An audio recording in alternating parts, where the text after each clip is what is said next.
Wĩ mwega mũthikĩrĩria.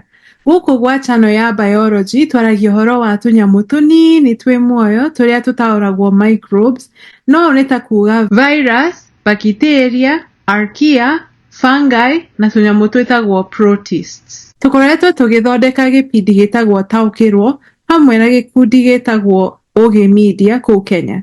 Na kĩrĩa tũkoretwo tũgĩka nĩ tũkoretwo tũkĩũria andũ maoni mao ũhoro wa mĩrimũ igana ũna. Kwa episode ĩno ya ũmũthĩ tũkoretwo tũkĩũria andũ ciũria igĩrĩ. Kĩũria kĩa mbere tũrĩtie nĩ mũrimũ wa malaria umanĩte na kĩ, na kĩũria kĩa kerĩ tũrĩtie andũ nĩ rwagĩ rũmenyaga atĩa kũrũma andũ. Kuo ndĩrehoka atĩ nĩ ũgũthikĩrĩria ciũria ici na twarie hamwe ũhoro wa mawoni makwa, na ndĩrehoka atĩ we nĩ kwandĩka mawoni maku hau ha comments. Ketwonane kuo. Ngatho cia mwanya ndĩna mũndũ ũngĩ hatete kũmũria kĩũria kĩ haha atwĩre hihi nĩkĩ gĩtũmaga mwĩ nyũmba ĩmwe mũrĩ andũ erĩ, we nĩ ekũrĩo nĩ rwagĩ na niĩ ndikũrĩo, nĩkĩ gĩthiĩ na mbere mũthuri? Rwagĩ rũregaga gũkũrĩa nĩkĩ rũkandĩa? Rwagĩ nĩ rũrĩ rũmena. Ehe.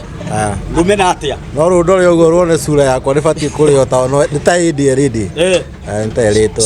So we ũngiuga rwagĩ nĩ kũroraga thura rũkona thura ĩno ndikũrĩa. Thura ĩyo ndikũrĩa nĩ ta ndĩrarĩ ho. Kũrĩ mũthikĩrĩria wa mbere, ndiũĩ kana rwagĩ nĩ rũkoragwo na rũmena kwa thura citũ, ndigwĩciria nĩ cihotaga gũtuona. Niĩ nĩ ndĩagwo, no mũtumia akwa ndarĩagwo. Ĩyo nĩ kĩrĩa. Nĩ ũreciria nĩkĩ gĩthiĩ na mbere? Ĩyo nĩ blood group. So mũndũ ena thakame ũtiganu wa group ĩngĩ nĩcio itũmaga rwagĩ rũkũre. Icio nĩcio itũmaga rwagĩ mũndũ ndakarĩo. Nice. Kũrĩ mwĩroreri wa kerĩ, ndũnahĩtia, he ũthuthuria wĩkĩtwo ũkonania atĩ mũthemba wa thakame rĩmwe nĩ ũtwaranaga na ũrĩa rwagĩ rũthuraga ũrĩa rũkũrũma. No harĩ o ũguo, he maũndũ mangĩ makĩria ya mũthemba wa thakame. Kwa mũhano, nĩ kũringanaga na mũigana wa molecule ĩtagwo carboxylic acid. Nĩ njĩrĩga gũthondeka video ĩkonie ũthuthuria wonanĩtie atĩ ũingĩ wa carboxylic acid nĩ ũringanĩte na kũrũmwo nĩ rwagĩ. Ũngĩenda gũthikĩrĩria, no ũthikĩrĩrie video number 30. Rĩu kĩrĩa gĩgĩtũma ũrĩo nĩ rwagĩ na niĩ njage kũrĩo nĩ rwagĩ nĩ kũringana na group ya thakame ĩrĩa wĩ nayo. Na ũngĩũrio kĩũria kĩngĩ nĩ atĩrĩrĩ, thĩinĩ wa mũndũ akĩrĩo nĩ rwagĩ nĩ maũndũ marĩkũ macokaga magacũngĩrĩria warĩo nĩ rwagĩ? Rĩu warĩo nĩ rwagĩ nĩ rũgũtagia mũndũ mĩrimũ wa malaria. Na kũrĩ mũthikĩrĩria wa gatatũ, kĩrĩa ingĩongerera nĩ kaũndũ o kanini. Na kaũndũ gaka nĩ atĩ rwagĩ ruo rwene tiguo rũrwaragia mũndũ malaria.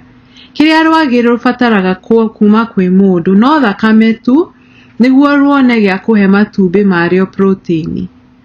No thĩinĩ wa rwagĩ ruo rwene nĩ rũkuaga parasite ĩtagwo plasmodium, na plasmodium ĩno nĩyo ĩtũmaga tũrware malaria. Ũngĩenda gũthikĩrĩria makĩria, no wone video number 4 harĩa njarĩtie ũhoro ũcio. Okay, so tũkĩrĩkia ngwenda kũmũririkania atĩ rwagĩ nĩ rũkuaga mĩrimũ ĩngĩ, tio plasmodium ĩno ya malaria. Rwagĩ nĩ rũkuaga virus ta Zika kana chikungunya kana ona dengue virus. Na nĩkĩo ngwĩciria athayathi aingĩ marageria kũnyihia mĩthemba ya mosquito kana mĩthemba ya rwagĩ nĩgetha manyihie rwagĩ rũrĩa rũngĩrehe mũrimũ. Na ngwĩciria ũhoro ũcio nĩ njarĩtie kwa video number 44. Ũguo ũngĩenda gũthikĩrĩria video ĩyo nĩgetha wĩigue ũhoro wa rwagĩ rwa GMO, no kene mũno na no njende kũigua ũrĩa maoni maku makonie rwagĩ rũrũ rwa GMO. Ngwĩciria niĩ macio no niĩ nyuma namo ũmũthĩ, ngwĩciria ngũmũtiga na mbica ya rwagĩ ĩhũrĩtwo na kamera ĩna ndurumeni. Bye.